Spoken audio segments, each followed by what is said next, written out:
নমস্কাৰ সকলোকে মোৰ ইউটিউব চেনেল পাঞ্জল কিটচেনলৈ আপোনালোক স্বাগতম জনাইছোঁ আৰু আপোনালোকৰ কাৰণে মই এটা পটলৰ ৰেচিপি লৈ আহিছোঁ পটল মছলা ৰেচিপি আহকচোন আমি ভিডিঅ'টো একেলগে আৰম্ভ কৰোঁ এই যে আচাৰটো বনালি সেইটো বঢ়িয়া খাই পেলাই কি গম পাইছে আৰু খুৰীৰে বনাইছিলে খাই পেলাই ভাল লাগিছিলে আজি কি বনাবি আজি কিবা এটা ৰেচিপি বনাম দে খাবা আহিবি নেকি এই মই পুখুৰী পৰা বন কাটি আছিলে যদি টাইম হয় আহিম দেই আহিবি খাবি অঁ যিহেতু মই আজি পটলৰ ৰেচিপি বনাম পটলৰ ৰেচিপি বনাইলি মই পটলটোৰ আগবোৰটো কাটি ল'ম লৈ পেলাই মই চাচিম নেকি চাচি দিব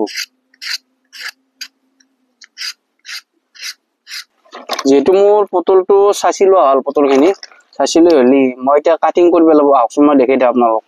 কেনেকৈ কাটিব লাগে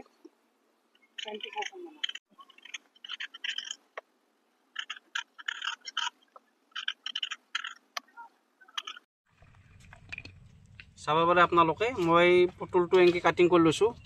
আৰু কাটিংটো হোৱাৰ পাছত মই মাজে মাজে অলপ কাটি ল'ম কিয় কাটি লোৱা কাৰণটো হ'ল তেলটো ইয়াতে সোমাই যায় অলপ ভাজাত সহায় হয়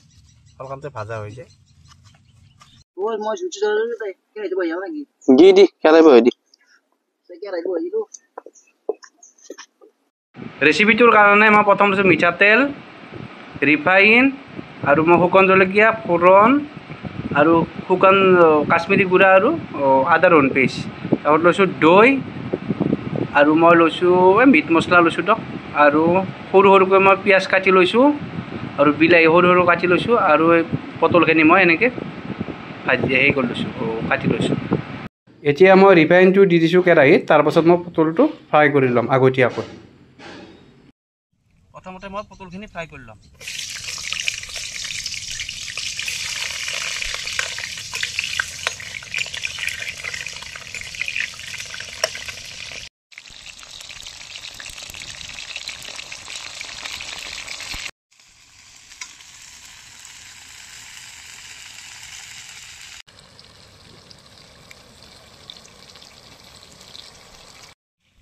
যিহেতু মোৰ পটলটো ফ্ৰাই কৰা হৈ গ'ল এতিয়া মই পটলটো নামাই থ'ম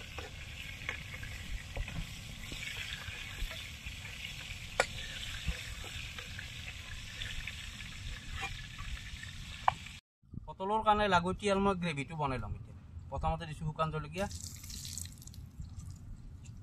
গোটা জিৰা এতিয়া মই সৰু সৰুকৈ যে কাটি লৈছিলোঁ পিঁয়াজ দিম ইয়াত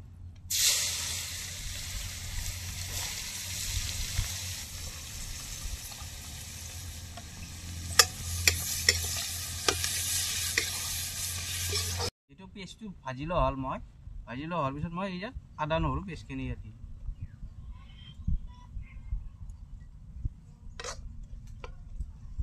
এতিয়া মই কাটি থোৱা বিলাহীখিনি ইয়াত দি ল'ম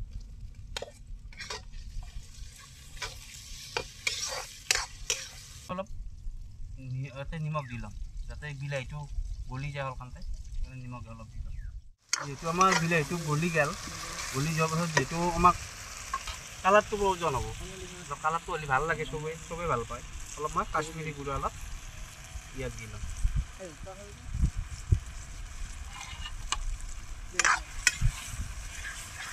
মই হালধিৰ গুড়ি অলপ ইয়াত দিম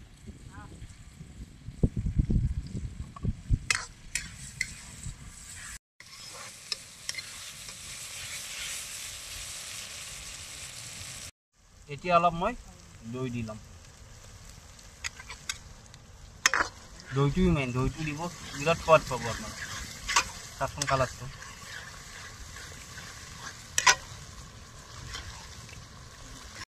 এতিয়া মই অলপ পানী দি ল'ম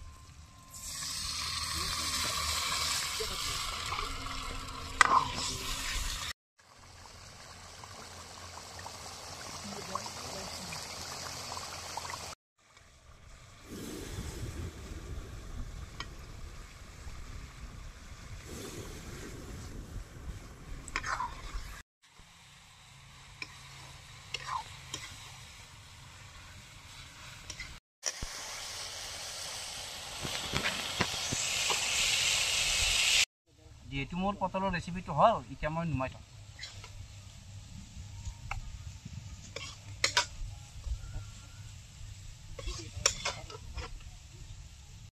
যিহেতু মোৰ ৰেচিপিটো কমপ্লিট হ'ল হ'লে আপোনালোকে চাব পাৰে কালাৰটো কি কালাৰ লৈছে আৰু কি ধুনীয়া এটা গুণ হৈছে চাওকচোন আপোনালোকে ঘৰতো ট্ৰাই কৰিব পাৰে কম খৰচত ভাল এটা ৰেচিপি আপোনালোকে হেৰি কৰিব পাৰে বনাব পাৰে আৰু মই যি পদ্ধতিত আপোনালোকক দেখাই দিছোঁ সেই পদ্ধতিত আপোনালোকে ট্ৰাই কৰক নিশ্চয় ভাল পাব ভিডিঅ'টো পটল মছলা ৰেচিপিটোৰ কাৰণে মই 3জনমান চলিক মাতিছোঁ মাতলি সিহঁতক সোধকচোন কেনেকুৱা বা পালাক মোৰ ৰেচিপিটো আহকচোন সোধো এই কেনে হৈছে এই ভাল হৈছে দেখোন এইটো নতুনকৈ আজি খালোঁ পটলৰ যিটো ভাল হৈছে মছলা চছলা সুন্দৰ একদম মানে কেনে হৈছে বন্ধু মজা হৈছে মই ভাল পাইছোঁ কিন্তু ভাল লাগছে খাই কিনে ভাল লাগছে খাই প্ৰথম খাইছোঁ আজি এইটো মই কৈছোঁ ঘৰত নিবা পাৰিলে ভাল আছিল ঘৰত নেতাই বোলে অলপ অলপ আছে ইয়াতে খাওঁ দে কেনে পালা কৰা মজা আজি মই এইটো প্ৰথম ট্ৰাই কৰিছোঁ বহুত ভাল লাগছে মজা আছে যিহেতু আমাৰ ভিডিঅ'টো কমপ্লিট হ'ল হ'লে আপোনালোকে যদি ভিডিঅ'টো চাই ভাল পালে